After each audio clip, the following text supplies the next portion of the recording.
अस्सलाम वालेकुम फ्रेंड, मैं हूं उमर शेख। आज आप लोगों को मैं बताने जा रहा हूं बिज़नेस में सबसे अहम चीज़ वो है परचेजिंग।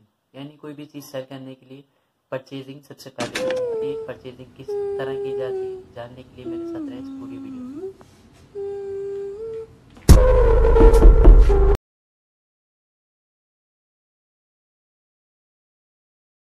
जी हाँ, कोई भी चीज़ बेचने के लिए, सेल करने के लिए सबसे पहली चीज़, सबसे इम्पोर्टेंट काम जो होता है ना, वो होता है उस चीज़ की परचेजिंग। अब परचेजिंग आप किस तरह करेंगे, उसके लिए सबसे पहले जो आप चीज़ सेल करना चाह रहे हैं उसकी परचेजिंग करने के लिए सबसे पहले आपको मालूम होनी चाहिए उसके प्राइस। प्राइस में होलसेल प्राइस और रिटेल प्राइस दोनों आपको मालूम होने चाहिए। यानी कि आप कोई चीज़ अगर ए टू जेड कोई भी चीज़ आप खरीदने जा रहे हैं तो आपको मालूम होना चाहिए कि इसके रिटेल में प्राइस क्या होंगे। यानी जो चीज़ आप बेच रहेंगे तो उसके रिटेल में प्राइस क्या होते हैं। नॉर्मल मिसाल ले ली जाए, इस तरह ये कैप है, एक गरम कैप है, ये मार्केट में अमूमन 120, 150, 200 तक मिलता है। ये चीज़ आपको मालूम होनी चाहिए कि अगर मैं मार्केट में इसको ख़रीदने जा रहा हूँ तो ये बिकता है 200 रुपये का, ज़्यादा से ज़्यादा 200 का और कम से कम 100-120 रुपये का। तो अगर 120 रुपये का बिकता है तो उस हिसाब से अगर आप परचेजिंग के लिए जाएंगे तो आपको मालूम होना चाहिए कि ये 120 रुपये का बिकता है तो कम से कम मुझे 40 रुपये 30 रुपये बचने चाहिए अगर मैं 120 रुपये का बेचूँ। तो उसके लिए आपको सबसे पहले ये ध्यान में रखना चाहिए कि ये 80 या 90 रुपये का होना चाहिए, इससे ज़्यादा का नहीं। अगर ये इससे ज़्यादा का है तो आप ये परचेज नहीं करेंगे। इसी तरह कोई भी चीज़ होती है तो उसके लिए, कोई भी चीज़ जो आप बेचेंगे उसके लिए सबसे लाजमी चीज़ जो आती है ना, उसकी परचेजिंग आती है। परचेजिंग अगर आपकी अच्छी होगी तो ही आप आगे बेच सकेंगे। उसी के कम दाम में भी बेच सकते हैं और अच्छी चीज़ भी बेच सकते हैं। उसके लिए सबसे पहली चीज़ जो होती है ना, वो होती है परचेजिंग अच्छी तरह करना। मेरी नज़र में काफ़ी सारे ऐसे कारोबारी लोग हैं, बिजनेस माइंड लोग हैं, जो सबसे अलग जो है ना परचेजिंग करते हैं। मैं एक, हमारे एक जानने वाले हैं, उनका एक जनरल स्टोर हुआ करता था छोटा सा। उनको मैंने खुद देखा है। वो 3 भाई थे, 3 भाई में से एक भाई जो है ना वो सिर्फ और सिर्फ परचेजिंग करता था। यानी उसका पूरे दिन यही काम होता था कि वो एक दिन सुबह उठेगा, वो एक जगह जाएगा, वहां से परचेजिंग करेगा, फिर वहां से आएगा, दूसरी जगह जाएगा, वहां से परचेजिंग करेगा, फिर तीसरी जगह जाएगा, वहां से परचेजिंग करेगा। यानी पूरे दिन जो है ना वो घूम फिर के सिर्फ परचेजिंग ही करता था। उस वजह से उनका जो जनरल स्टोर था ना वो आज मिनी मार्ट, पूरा मार्ट बना हुआ बड़ा अच्छा खासा है। उन्होंने उसको यानी बेहतर बनाया, वो आज वो मार्ट तक पहुंच गए। उसके लिए उनकी जो सबसे इम्पोर्टेंट चीज़ होती है ना वो थी उनकी परचेजिंग। परचेजिंग के लिए उनको जगह जगह मालूम करना पड़ा ये चीज़ कहाँ से सस्ती मिल रही है और कहाँ से महंगी मिल रही है, कहाँ से अच्छी मिल रही है, कहाँ से ख़राब मिल रही है, ये सब आपको मालूम होना चाहिए। अगर आप ये सब चीज़ मालूम रखेंगे तो आप उसके बाद ही उसको सेल कर सकते हैं। तो सबसे पहली चीज़ जो होती है ना बिजनेस करने के लिए, यानी अपना कारोबार करने के लिए, वो होती है परचेजिंग।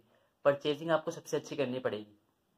कोई भी चीज़ आप बेच रहे हैं तो उसकी खरीदारी के लिए आप जाओगे तो आपको मालूम होना चाहिए उस चीज़ के बारे में ए टू जेड। यानी ये किस चीज़, या मिसाल के तौर पे मैंने आपको बताया ना कैप, उसी तरह आते हैं सॉक्स, ग्लव्स, जितने ए टू जेड कोई भी चीज़ आप ले लेना तो उसके बारे में आपको कपड़े का, उसके थिकिंग का, स्टफ का और उसके अलावा काफ़ी चीज़ यानी उसके यूज़ का सब कुछ आपको मालूम होना चाहिए। प्राइस के अलावा हर चीज़ आपको मालूम होनी चाहिए, फिर जाके आप जो है आगे उसको परचेज कर सकेंगे।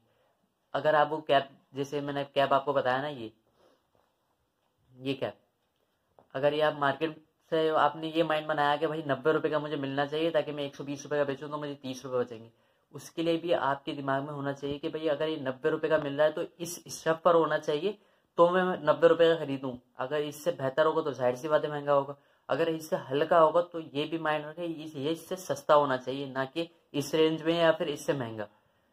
अगर इससे हल्का कपड़ा है तो फिर आप वो ये सोचे कि भाई ये इससे सस्ता होना चाहिए। और अगर उसका कपड़ा चलो हल्का हल्का नहीं है, इसी तरह का अच्छा स्टफ है लेकिन उसकी थिकिंग कम है या उसकी स्टिचिंग कम है, मैनेजमेंट कम है, यानी हर चीज़ जो है ना ए टू जेड आपको देखनी पड़ेगी। कोई भी चीज़ अगर आप परचेज करने जाएं तो हर चीज़ अगर आपके दिमाग में होगी, आप अच्छे तरीके से परचेज कर सकेंगे तो आप बेच सकेंगे। इसी तरह और भी काफ़ी सारी चीज़ें होती हैं परचेजिंग के लिए। अगर आप कोई टॉयज लेते हैं, मिसाल के तौर पे एक टॉय है, आजकल पपिट चल रहा है, पपिट जो है वो आप परचेज करने जाओ ना, अगर रिटेल की रेट लेने जाओ तो छोटा आता है पपिट 350 का। नॉर्मल पपिट के जो रेट है ना 350 सेल प्राइस की, लेकिन उसमें जो है क्वालिटी भी आती है उसी साइज की, बल्कि उसके बड़ा साइज भी होगा ना, वो भी आपको पपिट सस्ता मिल जाएगा। मैंने खुद देखा मार्केट के अंदर, मैंने सर्वे किया, इधर उधर घूमा, मैं काफ़ी जगह घूमा पपिट के लिए ना, तो मुझे 200 का पपिट उससे बड़ा, जो 350 का पपिट मुझे मिल रहा था ना, उससे बड़ा पपिट 200 का मिल रहा था। फिर मैं थोड़ा सा समझता था इन चीज़ों को, इसलिए मैंने उसको देखा समझा, फिर मेरे को पता चला कि भी ये चीज़ उससे हल्की है, क्योंकि दोनों के कलर में भी फ़र्क आ जाता है। दोनों पपेट जो, यानी जो ओरिजिनल पपेट है ना उसका कलर थोड़ा सा अच्छा होता है, जो लोकल पपेट है उसका कलर थोड़ा लाइट होता है, और रबड़ भी उसकी ना थोड़ी सख्ती सी होती है कि बच्चा उससे खेल नहीं सके, वो एक तरह से बेकार ही चीज़ होती है, पैसा ज़ाया ही होता है उसमें। तो हर चीज़ यानी आप परचेज करने जाओ तो उसके बारे में आपको सब कुछ मालूम होना चाहिए, उसके बाद आप परचेज कर सकोगे। अगर आपकी परचेजिंग अच्छी होगी तभी आप जाके उसको सेल कर सकोगे। इसी तरह की और भी दिलचस्प वीडियो के लिए और बिजनेस आइडियाज़ के लिए मेरी वीडियो देखते रहा करें। और प्लीज़ अगर मेरी वीडियो आपको पसंद आती है तो प्लीज़ लाइक और कमेंट भी करा करें, और अगर मेरे चैनल पर आप नए हैं तो चैनल को सब्सक्राइब कर लें। सब्सक्राइब करने के बाद बेल आइकन को लाजमी दबाएं ताकि मेरी कोई भी नई वीडियो हो वो आप तक जल्दी पहुंच जाए। शुक्रिया, अल्लाह हाफिज़।